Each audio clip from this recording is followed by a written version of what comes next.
سر یہ بھی اطلاعات ہے کہ بڑی تعداد میں افراد کو گرفتار کیا گیا ہے جن میں افغان اور بھارتی جاسوس بھی شامل ہیں جو مبینہ طور پر اسرائیلی پراکسی کے طور پر ان احتجاجی سرگرمیوں میں ملوث تھے۔ آپ اس حوالے سے کیا تصدیق کریں گے کہ کتنے افراد گرفتار ہیں؟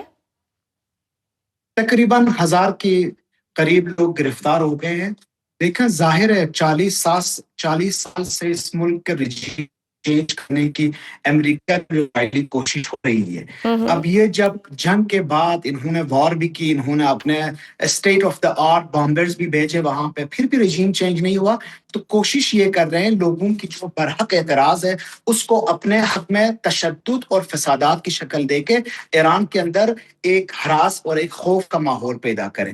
1000 کی تقریباً تعداد میں جو لوگ پکڑے گئے ہیں، اکثر ان کے پاس جو ہتھیار تھے وہ سارے کہہ رہے ہیں کہ ہمیں موساد کے ایجنٹس نے پکڑوایا، پیسے دیے گئے ہمیں، اور ہمیں یہ بھی انسٹرکشن ملی تھی کہ آپ لوگوں کے سروں پہ شوٹ کریں، چاہے وہ سیکیورٹی فورسز کے ہوں چاہے وہ عام لوگوں کی ہو، ہمیں ڈیڈ باڈیز جتنے زیادہ نظر آئیں گے اتنا زیادہ ہم اپنے نقشے میں کامیاب ہوں گے۔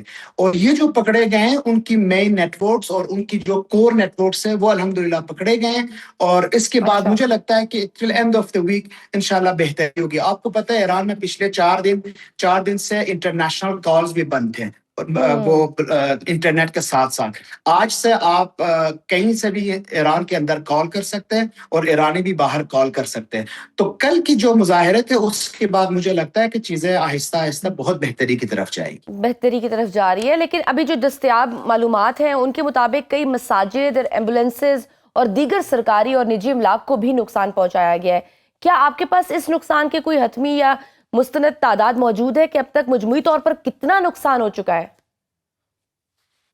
میرا تعداد بالکل موجود ہے، یہ کل رات تک کی ہے، اور اس کے بعد الحمدللہ کل رات سے ہمیں کوئی اس طرح کے تشدد کی چیزیں دکھائی بھی نہیں دی اور کوئی اس طرح کی رپورٹس بھی نہیں ہے، اور اگر کوئی اس طرح کی رپورٹس دے رہا ہے وہ بالکل فیک ہے۔ لیکن تھرسڈے اور فرائیڈے کی جو 2 رات تھی جو کہ اغتشاشات اور اعتراضات کی عروج پہ تھا، اس 2 راتوں کے اندر 150 ایمبولینسز، تقریباً 60 کے قریب مساجد، 60 کے قریب فائر بریگیڈ گاڑیاں، اور 30 کے قریب بینکس اور یہ جو ویلفیئر سینٹرز ہیں جیسے ریڈ کرسنٹ کی آرگنائزیشن ہے، ان کو نظر آتش کیا گیا، جتنا ہمارے پاس ابھی تک انفارمیشن ہے۔ ٹھیک سر، امریکی صدر ڈونلڈ ٹرمپ کی جانب سے بھی ممکنہ حملے کا جو اندیا دیا گیا ہے جس میں ایئر سٹرائکس یا وینزویلا کے طرز کے آپریشن کی بات ہو رہی ہے، اس تناظر میں ایران میں حکومتی اور عسکری سطح پر کیا تیاری یا حکمت عملی بنائی جا رہی ہے؟ دیکھیں میں آپ کو اس میں 2 باتیں عرض کروں۔ پہلی بات یہ ہے یو ایس اور اسرائیل اس حملے کو جو کہ فضائی حملے کی شکل میں ہوگی، ظاہر ہے وہ بوٹس آن دا گراؤنڈ تو نہیں کر سکتے ہیں ایران کے اندر، نہیں تو ان کی سولجرز کی قبرستان ہی بنے گا اتنے، یہ تو ایک حماس کے ساتھ نہیں نپٹ رہے ہیں، یہ تو پورا ایک ملک ہے، اور اس میں IRGC اور ملٹری کی فورسز موجود ہے جو شہادتیں دینے کو تیار ہیں۔ تو اگر یہ فضائی حملہ کرنا چاہیں، یہ ایک دفعہ کر چکے ہیں، یہ جون 2025 میں 12 دن کی جنگ میں انہوں نے دیکھا ہے، جس طرح انہوں نے میزائلیں یہاں پہ اور ایئر فورس کے تھرو انہوں نے اٹیک کی تھی، اسی طرح اتنا ہی نقصان اسرائیل کو پہنچا ہے۔ میرا نہیں خیال کہ ٹرمپ صاحب، پریزیڈنٹ ٹرمپ اور نیتنیاہو اس اپنے ایرر کو، اسٹریٹجک ایرر کو دوبارہ دہرائیں گے۔ اس کے ساتھ ساتھ یہ بھی یاد رکھیں کہ ایران نے واضح طور پر اعلان کیا ہے کہ وہ نہ صرف اس کے بعد ہر حملے کا جواب دے گا، بلکہ اگر اسے یقین ہو جائے کہ حملہ ہونے والا ہے تو یہ پیش قدمی کرتے ہوئے بھی حملہ کریں گے۔ کہاں پہ کریں گے؟ اسرائیل کے اوپر اٹیک کریں گے۔ جو وار شپس ہے اور جو شپس ہے یونائٹڈ اسٹیٹس کی ایریا کے اندر ریجن میں، اس پہ کریں گے۔ سر جہاں اٹیک کرنے کی دھمکیاں دی جا رہی ہیں، وہیں ڈونلڈ ٹرمپ کی جانب سے یہ دعویٰ بھی سامنے آیا ہے کہ ایرانی حکام نے مذاکرات کے لیے رابطہ کیا ہے۔ کیا واقعی کوئی بیک ڈور مذاکرات کا عمل شروع ہو چکا ہے یا فی الحال اس میں جمود برقرار ہے؟ اگر مذاکرات ہوتے ہیں تو ان کی نوعیت کیا ہو گئی ہے؟ آخر کن پوائنٹس پر مذاکرات کا عمل پیش آئے گا؟ کل مسٹر آرچی صاحب جو ایران کے فورن منسٹر ہے، ان کا انٹرویو میں دیکھ رہا تھا، انہوں نے کہا ہم نے کبھی بھی مذاکرات کے دروازے کو بند نہیں کیے، ہم ہمیشہ مذاکرات کے لیے تیار ہیں، چاہے آج ہو چاہے 2 سال پہلے ہو، ہمیشہ مذاکرات، لیکن مذاکرات ایکول گراؤنڈز پہ ہوں گے، اور ہمیں ڈکٹیٹ کرنے والے مذاکرات نہ تو چاہیے نہ ہم اس میں پارٹیسپیٹ کرتے ہیں. اگر پری ڈکٹیٹ آپ مذاکرات کرنا چاہیں تو Iran is not ready for the مذاکرات. لیکن اگر آپ برابری کے لیول پہ ایکول لیول پہ آ کے مذاکرات کرنا چاہیں کسی بھی time Iran is ready for مذاکرات. کبھی مذاکرات کے دروازے بند نہیں ہوں گے.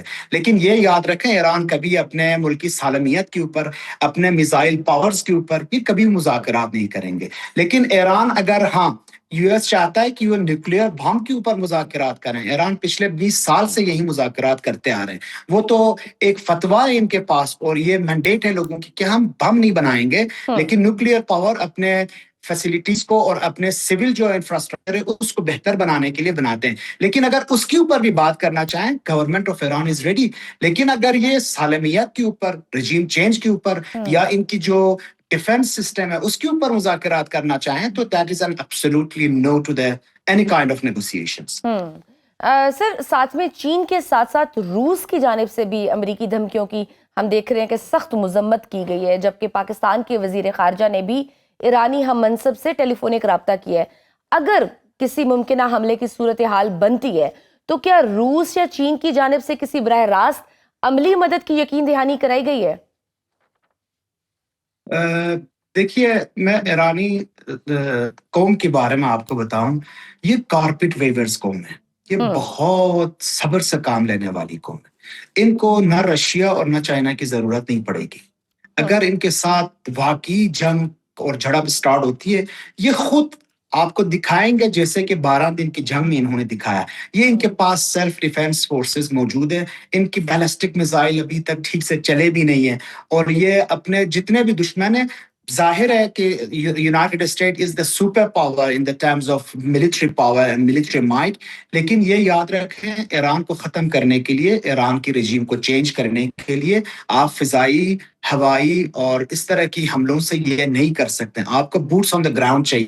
Iran is a country of 1.6 million square kilometre اور اس کے 90 ملین لوگ آبادی ہے. یہاں پہ صرف 15 سے 20 ملین تو IRGC کی وہ سپاہی ہیں جو شہادت کو انتظار کر رہے ہیں. تو یہ عملی طور پہ اٹس امپاسبل کہ یہ لوگ آئیں، رجیم چینج کریں یا ایران کو ختم کریں. ایران کی 7,000 سال کی ہسٹری ہے، نہ آج تک ایران ختم ہوا ہے اور یہ نہ اس طرح ختم ہونے والا کوئی ملک اور ریجن ہے. اس لیے مجھے لگتا ہے کہ رشیا اور چائنا کی مدد لینے سے پہلے یہ اپنے آپ کو دوبارہ آزمائیں گے جس طرح انہوں نے جون میں 12 دن کے اندر آزمایا تھا. اگر ایران کو رجیم چینج کرنا یا ختم کرنا تھا تو اسرائیل اور امریکہ اسی جون 2025 میں یہ ابھی تک کر چکے ہوتے. سر عالمی جریدے رپورٹ کر رہے ہیں کہ الحدید ایئر بیس قطر پر امریکی طیاروں کی کوئی موومنٹ ریکارڈ ہو گئی ہے. اس حوالے سے ایران کی کیا حکمت عملی ہوگی؟ دیکھیں میڈیا تو آپ لوگ بھی میڈیا سے وابستہ ہیں، میں بھی کسی نہ کسی طرح میڈیا سے وابستہ ہوں. آپ یقین کریں ہم ایک سائبر وارفیئر میں ہیں. جس طرح ایران کو پیش کیا جا رہا ہے میڈیا کے اندر وہ یکسر مختلف حقائق سے، اسی طرح میڈیا لوگوں کو ڈرانے کے لیے، اکسانے کے لیے بتا رہے ہیں کہ پتہ نہیں عراق میں ان کے فورسز آ گئے ہیں، ڈیلٹا فورسز آ گئے. یہ میرا نہیں خیال، جب ٹرمپ صاحب خود کہہ رہے ہیں کہ ہمیں مذاکرات کی بات بھی ہو رہی ہے، مذاکرات کی سجیشن بھی ہو گئی ہے،